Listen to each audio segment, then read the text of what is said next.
आपण आता बघत आहोत सेकंड प्रॉपर्टी. सेकंड प्रॉपर्टी कोणती आहे? 45 डिग्री, 90 डिग्री आणि 45 डिग्री. ठीक आहे. ह्या प्रॉपर्टीसाठी पुन्हा एकदा आपण घेतलेला आहे एक राईट अँगल ट्रायंगल. जर आता हा राईट अँगल ट्रायंगल घेतलेला आहे आपण, त्यासाठी मग आपण हे अँगल तिथं पुट करू शकतो. अँगल म्हणजे कोणते? एक अँगल ऑलरेडी आपल्याला माहिती आहे 90 डिग्री. कोणता आहे? जिथं एल शेप तयार झालेला आहे तो आहे 90 डिग्री. रिमेनिंग अँगल आहेत 45. दोन्ही पण अँगल सेम आहेत, मग आपण अल्टरनेटली ते कुठेही लिहू शकतो. ठीक आहे. 45 ह्याला 45, दोन्ही पण सेमच आहेत. ठीक आहे. आता बघा, ह्या ट्रायंगल मध्ये, ह्या राईट अँगल ट्रायंगल मध्ये तुम्हाला हायपोटेन्यूस दिलेले आहे 10 सेंटीमीटर. आता आपल्याला बाकीचे सगळे मेजरमेंट शोधायचे. बाकीचे मेजरमेंट म्हणजे काय? तुम्हाला एक साइड दिलेली आहे, रिमेनिंग 2 साइड ए बी आणि बी सी हे शोधायचे आहेत. त्याच्या अगोदर आपण बघून घ्यायचे याच्या समोरचे अँगल आहेत 45. इथं यूज करणार आपण 45 डिग्रीची प्रॉपर्टी. 45 डिग्रीची प्रॉपर्टी काय सांगते? Opposite angle of 45 degree. Okay, opposite side of 45 degree. Opposite side of 45 degree ही किती असते? 45 डिग्रीच्या अपोजिट साइड. अपोजिट म्हणजे समोरची साइड. ही किती असते? आपल्याला शोधायची. ठीक आहे. A B is equal to opposite side A B. A B is equal to 1/√2. कुणाच्या? हायपोटेनसच्या. 1/√2 असते हायपोटेनसच्या. हायपोटेनस आहे आपली ए सी फॉर एक्झाम्पल. आता बघू, 1/√2 हा आपण तसाच ठेवला, multiply by A C hypotenuse म्हणजे काय झालंय 10. आपण बघू आता √2 मल्टिप्लाय बाय 10. जर आपण लिहायचं म्हटलं तर हा 10/√2 असाही लिहू शकतो.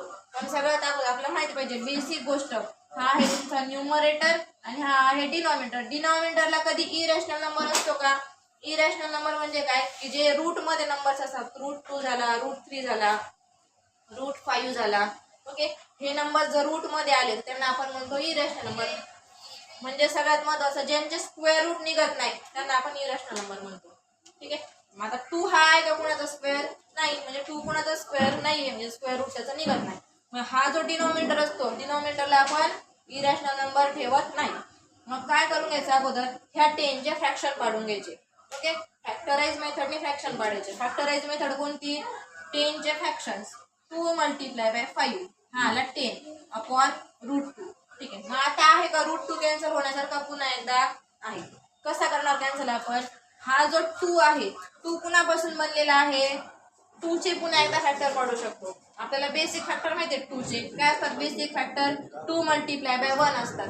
पण जर आपल्याला इरॅशनल नंबर मध्ये 2 चे फॅक्टर्स पाडायचे असतील तर 2 चे फॅक्टर्स असे पडतात, √2 मल्टिप्लाय बाय √2.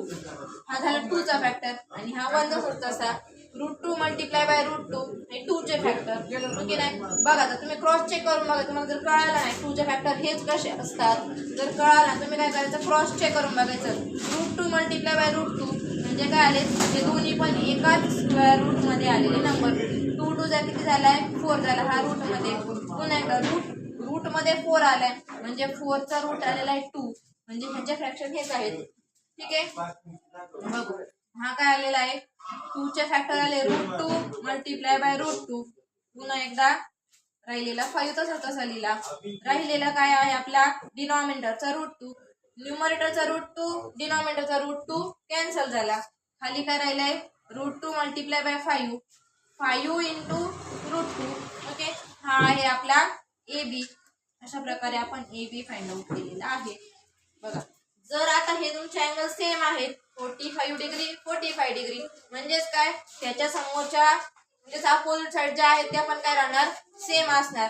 आपण हे कशावरून सांगितलं? त्याच्या अपोजिट साइड पण काय झालेल्या आहेत? सेम आलेल्या आहेत. ह्या कशावरून सांगणार?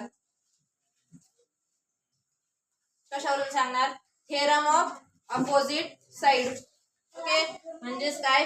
इक्वल अँगल जर असतील त्याच्या समोरच्या साइड्स पण काय असतात? इक्वल असतात. ओके, या थेरम वरून आपण सांगू शकतो. जर आपली ए बी √5√2 आलेली आहे तर आपली बी सी सुद्धा 5√2 असेल. ओके, आपल्याला युनिट जर सेंटीमीटर दिलं तर सेंटीमीटर लिहून घ्यायचं. जे युनिट असेल आपण त्या युनिट मध्ये कन्वर्ट करून घ्यायचं. ओके, ह्या आहेत 30 60 90 ची प्रॉपर्टी आणि ही आहे 45 90 45 ची प्रॉपर्टी. ओके, अशा प्रकारे ह्या दोन प्रॉपर्टी तुम्हाला एक्झाम्पल द्वारे यूज करायच्या आहेत. आपण यानंतर एक्झाम्पल बघू. ठीक आहे.